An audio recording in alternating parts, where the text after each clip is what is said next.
In every circumstance, even if you're totally insane, think about this. Even if you're totally insane, the only difference between you and me and the way our feelings operate or function are our perspectives. Has nothing to do with the way our feelings function inside of us. It's our perspective still. Even if you're totally bat crap crazy, even if I'm totally insane and I'm hearing voices and I'm seeing dead people and I'm, hands are reaching out of the wall and stuff like that, my feelings are still only being determined by my perspectives of the time. Let's say on drugs, all right? Even if you're totally drugged out of your mind, your feelings are still only behaving in conformity with whatever your perspectives are in that drugged out state. See, even my dog agrees with me. How about emotional disorders? So emotional disorders like borderline personality disorder, how about that?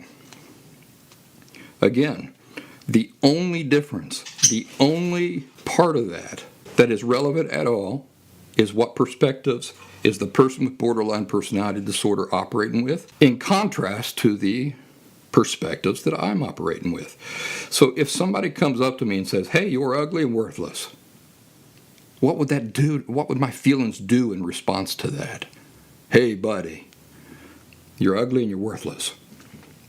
Realistically, it would cause me to feel humor and curiosity. Why? What perspectives do I live with that would naturally generate humor and curiosity to somebody coming up to me out of the blue and saying, hey, you're ugly and worthless? The perspectives I live with is this, that my value as a person is inherent to what I am. Can't be granted or taken away from me. It just is a part of me. It is a part of me inherently. So the best you can do is express your personal opinion.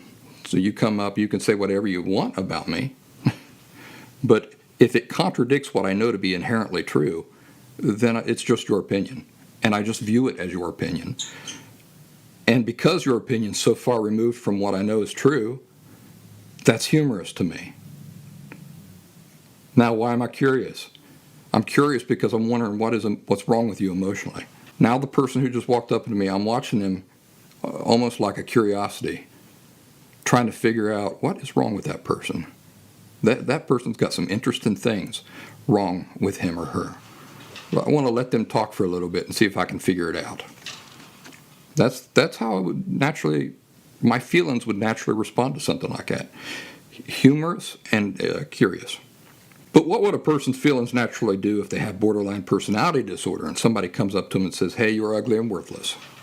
What would the person with borderline, what would the natural feelings be that a person with borderline personality disorder would most likely and naturally experience? Immediate and intense shame, anger, lashing out, depression afterwards that might last a long time, a profound stab of insecurity and embarrassment. Why? Why do the feelings of the person with borderline personality disorder behave so differently than mine? Or why are the results of what they feel so different than mine and in such greater intensities? Is it because their feelings behave differently than other people's feelings behave? No, it's ludicrous. That has nothing to do with anything. The only relevant difference, again, in the two examples, is what perspectives each of us are working with. Maybe you're wondering, well, yes, but my feelings behave in ways that they shouldn't behave in certain situations. There is no such thing as that. There is no such thing as your feelings behaving the correct way or the incorrect way. How many times have I told you, feelings are never right or wrong, good or bad. Whatever you're feeling in any situation just is what it is. But what is giving birth to the feelings? Your own thinking. And remember, perspectives is just thinking. Memories, just an example of thoughts.